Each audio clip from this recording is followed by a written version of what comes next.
আসসালামু আলাইকুম। বাংলাদেশ পুলিশে এএসআই পদে নিয়োগ বিজ্ঞপ্তি প্রকাশিত হয়েছিল, যেটিতে আপনারা বাংলাদেশের 64টি জেলা থেকে পুরুষ ও মহিলা উভয় প্রার্থী এইচএসসি পাশে কিন্তু এটিতে আবেদনটি করতে পারবেন। তবে আপনার এসএসসি এবং এইচএসসিতে উভয়ে কমপক্ষে জিপিএ 3.50 থাকতে হবে, তাহলে আপনি এটিতে আবেদনটি করতে পারবেন। তো এটিতে আবেদনের ক্ষেত্রে আপনার যে বয়স নির্ধারণ করা হয়েছিল সেটি হলো 18 থেকে 22 বছরের মধ্যে হতে হবে, তাহলে আবেদন করতে পারবেন। তবে বয়সটি বের করবেন 1 সেপ্টেম্বর 2026 খ্রিস্টাব্দ তারিখে। আপনাদের শিক্ষাগত যোগ্যতা এসএসসি অথবা সমমান পরীক্ষায় ন্যূনতম 3.50 থাকতে হবে। এইচএসসি অথবা সমমানও 3.50 থাকতে হবে, তাহলে আবেদন করতে পারবেন। এবং কম্পিউটার ব্যবহারে আপনার দক্ষতা ও অভিজ্ঞতা সম্পন্ন হতে হবে। জাতীয়তা প্রার্থীকে অবশ্যই জন্মসূত্রে বাংলাদেশের স্থায়ী নাগরিক হতে হবে। বৈবাহিক অবস্থা অবশ্যই আপনাকে অবিবাহিত হতে হবে। তালাকপ্রাপ্ত অথবা তালাকপ্রাপ্তা গ্রহণযোগ্য নয়। এবং শিক্ষানবিশকাল শেষ না হওয়া পর্যন্ত অবশ্যই আপনাকে অবিবাহিত থাকতে হবে। পুরুষ প্রার্থীর ক্ষেত্রে উচ্চতা লাগবে 5 ফুট 6 ইঞ্চি, মহিলা প্রার্থীর ক্ষেত্রে উচ্চতা লাগবে 5 ফুট 4 ইঞ্চি। বুকের মাপ পুরুষ প্রার্থীর ক্ষেত্রে স্বাভাবিকে 32 ইঞ্চি এবং সম্প্রসারিত 34 ইঞ্চি। ওজন আপনার বয়স উচ্চতার সাথে ওজন অনুমোদিত পরিমাপের হতে হবে। এটি অনলাইন আবেদন প্রক্রিয়াটি আপনি এখানে যে ওয়েবসাইট ঠিকানাটি দেখতে পাচ্ছেন, এখান থেকে অনলাইনের মাধ্যমে সম্পন্ন করতে হবে। আবেদনটি আগামী 28 এপ্রিল 2026 খ্রিস্টাব্দ সকাল 10টা থেকে শুরু হবে। আবেদনটি শেষ হবে 27 মে 2026 খ্রিস্টাব্দ রাত 11:59 আর এটির যে আবেদনের যে ফিটি রয়েছে, যে টেলিটকের মাধ্যমে আপনাদের পরিশোধ করতে হবে, সেটি হলো 48 টাকা। তো প্রথম ধাপে আপনাকে অনলাইন আবেদনটি সম্পন্ন করতে হবে এবং দ্বিতীয় ধাপে গিয়ে আপনাকে সেই নির্ধারিত ফিটি কিন্তু পরিশোধ করতে হবে। পরবর্তীতে আপনার প্রিলিমিনারি স্ক্রিনিং হবে, সেটি হলো অনলাইন আবেদনকারী প্রার্থীর মধ্যে এসএসসি বা সমমান এইচএসসি বা সমমান পরীক্ষার ফলাফল এবং উচ্চতার উপর ভিত্তি করে নির্ধারিত নিয়োগ বিধি মোতাবেক প্রিলিমিনারি স্ক্রিনিং এর মাধ্যমে নির্দিষ্ট সংখ্যক যোগ্য প্রার্থীকে শারীরিক মাপ, কাগজপত্র যাচাইকরণ সহ শারীরিক সক্ষমতা যাচাই বা ফিজিক্যাল এন্ডুরেন্স টেস্টের জন্য বাছাই করা হবে। প্রিলিমিনারি স্ক্রিনিং এ উত্তীর্ণ প্রার্থীদের আবেদনপত্রে উল্লেখিত মোবাইল নম্বর নির্বাচন সংক্রান্ত তথ্য এসএমএস এর মাধ্যমে প্রেরণ করা হবে। এক্ষেত্রে আবেদনপত্রে প্রার্থীর প্রদত্ত মোবাইল নম্বরটি সার্বক্ষণিক সচল রাখা ও এসএমএস পড়া সহ প্রাপ্ত নির্দেশনা তাৎক্ষণিকভাবে অনুসরণ করতে হবে। তো পরবর্তীতে যদি আপনার মোবাইলে মেসেজ আসে, সেই ক্ষেত্রে বাছাইকৃত প্রার্থীদের এসএমএস এ প্রেরিত ইউজার আইডি পাসওয়ার্ড ব্যবহার করে এখানে যে ওয়েবসাইটের ঠিকানাটি দেখতে পাচ্ছেন, ওয়েবসাইটে সিরিয়াল, পদের নাম, ছবি, পরীক্ষার তারিখ, সময়, স্থান অথবা কেন্দ্রের নাম ইত্যাদি তথ্য সংবলিত admit card for physical entrance test download করে 2 কপি প্রিন্ট করে নিতে হবে।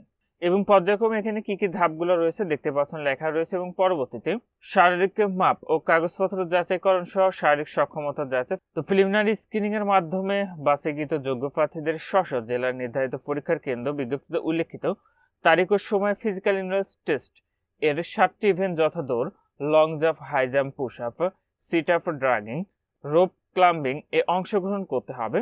এবং প্রার্থীর শারীরিক মাপ ও কাগজপত্র যাচাইকরণ সহ শারীরিক সক্ষমতা যাচাই পরীক্ষা অংশগ্রহণের জন্য নিম্নবর্ণিত কাগজপত্র উপস্থিত থাকতে হবে। তো এখান থেকে দেখে নেবেন কি কি কাগজপত্র আপনাদের ফিজিক্যাল এন্ট্রান্স টেস্টের জন্য সঙ্গে করে নিয়ে যেতে হবে। তো অবশ্যই আপনার এমএস অফিস, ওয়েব ব্রাউজিং এবং ট্রাবল শুটিং এর ওপর ন্যূনতম 3 সপ্তাহ মেয়াদী কম্পিউটার প্রশিক্ষণ অভিজ্ঞতা সনদের মূল কপি আপনাকে কিন্তু অবশ্যই সঙ্গে করে নিয়ে যেতে হবে। এবং পরবর্তী কার্যক্রমে অংশগ্রহণ নিমিত্ত অনলাইন আবেদনের নিয়মাবলী, শারীরিক সক্ষমতা যাচাই পরীক্ষা বা ফিজিক্যাল এন্ট্রান্স টেস্টে উত্তীর্ণ প্রার্থীদের পরবর্তী কার্যক্রমে অংশগ্রহণ নিমিত্ত অনলাইন আবেদন ফর্ম পূরণ করতে হবে। প্রথম ধাপ আপনাদের এখানে যে ওয়েবসাইটের ঠিকানা দেখতে পাচ্ছেন, এখানে ইউজার আইডি পাসওয়ার্ড দিয়ে লগ ইন করে নির্ধারিত আবেদন ফর্ম পূরণ করতে হবে। উক্ত আবেদন ফর্ম পূরণে 48 ঘন্টার মধ্যে যে কোনো টেলিটক প্রিপেড মোবাইল নাম্বার হতে পরীক্ষার ফি 112 টাকা আপনাকে জমা প্রদান করতে হবে। এবং আবেদন ফর্মটি আপনাকে অবশ্যই প্রিন্ট করে আপনার কাছে সংগ্রহ করে রেখে দিতে হবে। পরবর্তীতে রয়েছে লিখিত মনস্তত্ত্ব সহ কম্পিউটার দক্ষতা পরীক্ষা, প্রবেশপত্র বা অ্যাডমিট কার্ড সংগ্রহ করতে হবে আপনাদের। লিখিত মনস্তত্ত্ব পরীক্ষা বা আপনাদের লিখিত পরীক্ষা হবে ইংরেজি এবং বাংলা রচনা ও কম্পোজিশন। পূর্ণমান হলো 100, সময় পাবেন 3 ঘন্টা। 2 নম্বর রয়েছে সাধারণ জ্ঞান ও গণিত, যেটির পূর্ণমান 100, সময় পাবেন 3 ঘন্টা। এবং 3 নম্বর রয়েছে মনস্তত্ত্ব, যেটির পূর্ণমান 50, সময় পাবেন 1 ঘন্টা। এবং উক্ত পরীক্ষার সময়সূচি এবং পরীক্ষার কেন্দ্র সম্পর্কিত তথ্যাদি বাংলাদেশ পুলিশের অফিসিয়াল ওয়েবসাইটে কিন্তু প্রকাশ করা হবে এবং প্রার্থীদের মোবাইল নম্বরে এসএমএস এর মাধ্যমে জানানো হবে। তো শারীরিক সক্ষমতা যাচাই পরীক্ষার সময়সূচিগুলো আপনারা এখানে দেখতে পাচ্ছেন। আপনাদের প্রত্যেক প্রার্থী নিম্নবর্ণিত তারিখে ও সময়ে স্ব জেলার পুলিশ লাইন মাঠে আপনাকে উপস্থিত হতে হবে। যেখানে আপনার জেলার নামটি দেখতে পাচ্ছেন, আপনার জেলায় কত তারিখে আপনাদের পরীক্ষাটি অনুষ্ঠিত হবে সেই সময়সূচিটি কিন্তু আপনারা যে অংশে দেখতে পাবেন। তো আপনি এখান থেকে দেখে নেবেন যে আপনার জেলাটি কত তারিখে পরীক্ষাটি অনুষ্ঠিত হবে। তো এখানে এই ছিল বাংলাদেশ পুলিশের ক্যাডেট এএসআই পদে নিয়োগ বিজ্ঞপ্তি। আবারও বলছি, এটিতে আপনার এইচএসসি পাশে বাংলাদেশের 64টি জেলা থেকে পুরুষ মহিলা উভয় প্রার্থী আবেদন করতে পারবেন। আবেদনটি শুরু হবে 28 এপ্রিল 2026 খ্রিস্টাব্দ তারিখ সকাল 10টা থেকে। আবেদনটি শেষ হবে 27 মে 2026 খ্রিস্টাব্দ তারিখ রাত 11:59 যে সকল প্রার্থীরা আমাদের মাধ্যমে আবেদন করতে চাচ্ছেন, ভিডিওর ফার্স্ট কমেন্টে একটি লিঙ্ক দেওয়া থাকবে, সেটি পূরণ করলে আমরা আপনাদের আবেদনটি করে দেবো। আজকের ভিডিওটি এ পর্যন্ত। ভালো থাকুন, সুস্থ থাকুন, নিরাপদে থাকুন। আল্লাহ হাফেজ।